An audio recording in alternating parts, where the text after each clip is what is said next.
Today's recipe is a Georgian recipe and could have been cooked here in these very kitchens for George III and Queen Charlotte. It's called Flummery.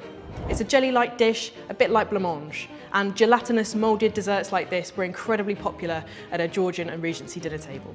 The recipe I'm using today comes from this cookery book, The Compleat Housewife, specifically the 18th edition, published in 1773 and written by Eliza Smith.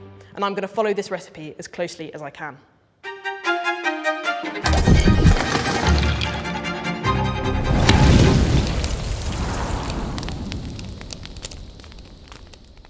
So the central ingredient of our dish today is almonds, but it wouldn't always have been. Flummery actually is a Welsh dish, or comes from a Welsh dish called llumri, which is a sour oat soup or jelly. And llumri is described as the thing that you eat when you have no food. So this recipe starts with almonds. I've just got 2 ounces of sweet almonds. What I'm going to do is I'm going to blanch these in some hot water. We're going to let these sit for a couple of minutes just so the skins get nice and soft and they're really easy to remove. So the best way to get the skins off your almonds is if you pinch the butt, the thick bit of the almond, the rest of it should just pop out in your hand. Okay, I'm just going to dry these off a little bit. What I'm going to do is I'm going to add just a little bit of rose water, which Eliza Smith says should stop the oil from the almonds from getting out and our almonds becoming sticky. Just adding that in. And this will then also add some flavour to our flummery. Putting a cloth over the top, just to make sure no almonds escape while I'm grinding them.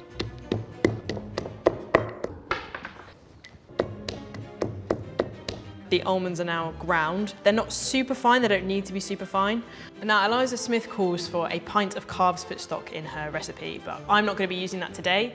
Instead, I'm just going to be using some plain water and adding some gelatin as our thickening agent. So our gelatin's been soaking in the cold water and it's become this sort of jelly-like sheet, which means that it's now ready to add to our almond water mixture. And this will melt almost immediately. So I'm going to leave this now to come to the boil, and once it comes to the boil, I'm going to remove it from the heat immediately and pour it into our bowl to strain out the almonds.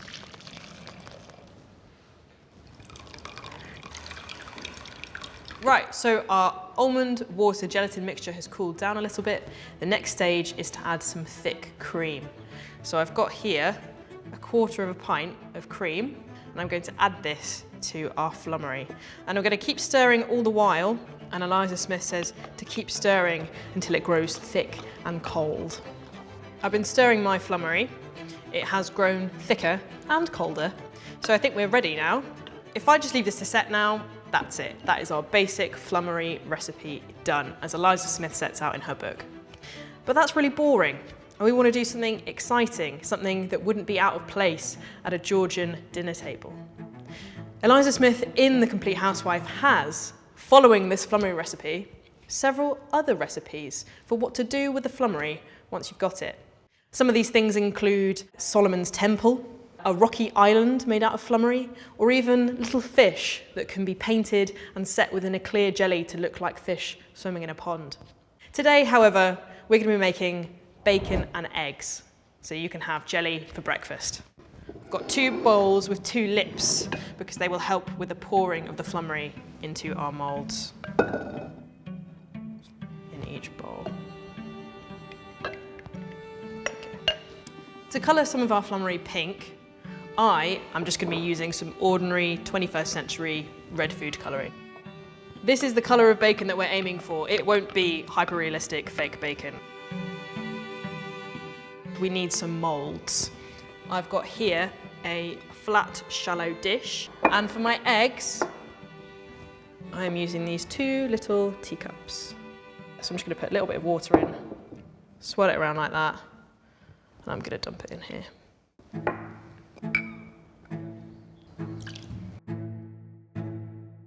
As you can see, this flummery is already quite thick, which is good because it means the water will work as a lubricant when it comes to taking them out. And now for the complicated part, the bacon. So Eliza Smith says that we need to layer red, white, and that each layer should be a crown in thickness, which is going to be a couple of millimeters. So, start with my first layer. I'll swirl it round. Tap it a couple of times to get any air bubbles out. The recipe tells us to let these set out in the air for 5 to 6 hours. So I'm going to be putting them in the fridge for about an hour. Our pink flummery is set. It's now time for a layer of white. A layer of pink.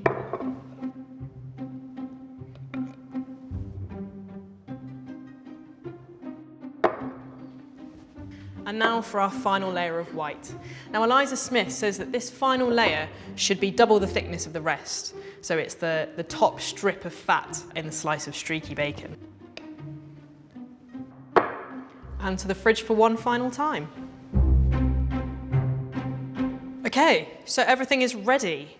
All that's left to do is get these out of the moulds and onto the plate. A simple task. What I've got to help me is a bowl of warm water. And what this will do is this will melt ever so slightly the jelly, enough for it to slip out of the moulds.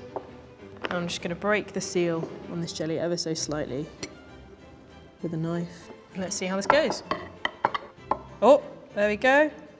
Oh, that's the first one. It's like the first pancake, isn't it? It's always a bit rubbish. So let's see how number 2 goes.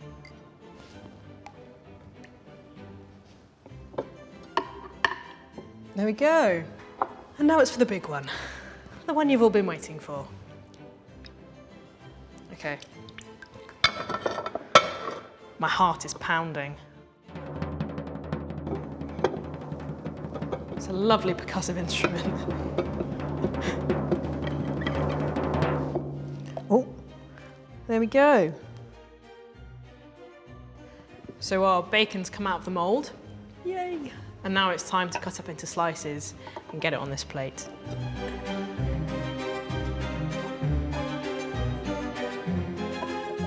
It's not a very graceful process. I think I'll do one more. Now we just need the final decorations. To make them look like poached eggs, we've got some apricots that have been preserved in syrup. I'm just going to put an apricot on each of the eggs, cover up some of the ugly parts.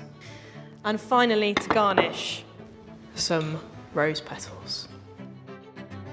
And there we have it, bacon and eggs in flummery. If I was to do this recipe again, I think I would have added a bit more red food colouring to my pink flummery. The bacon's looking a bit anemic and not too appetising, although I like the layers. And the apricots always make the egg yolks pop, so I think they look fantastic. Leave a comment if you'd like to see me try something else out of flummery, maybe Solomon's Temple.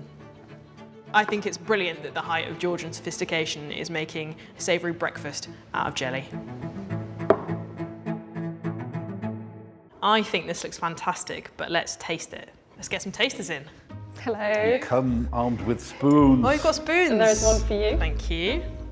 Wow, look at this flummery. It looks incredible, especially the poached eggs. They really look like poached eggs. Thank you. Very convincing. I'm going to try one of the eggs. It's quite slimy, but I can taste the rose and the almonds. Yeah. And it's very creamy. My turn. Right, I'm going for a bit of bacon with egg. Good combo. I'm gonna have some fruit as well. There we go. That's really nice. There's a really delicate flavour in there as well. You sort of get the rose water first, and then get the almonds coming through, and then a little bit of cream at the end. Yeah, that's a winner for me. Yeah, it's lovely. So there we have it, Georgian illusion food. It's incredible to think that this dish may have been cooked here in these kitchens and served in the palace just a few minutes that way. If you do try this at home, then please let us know, and let us know what you think in the comments.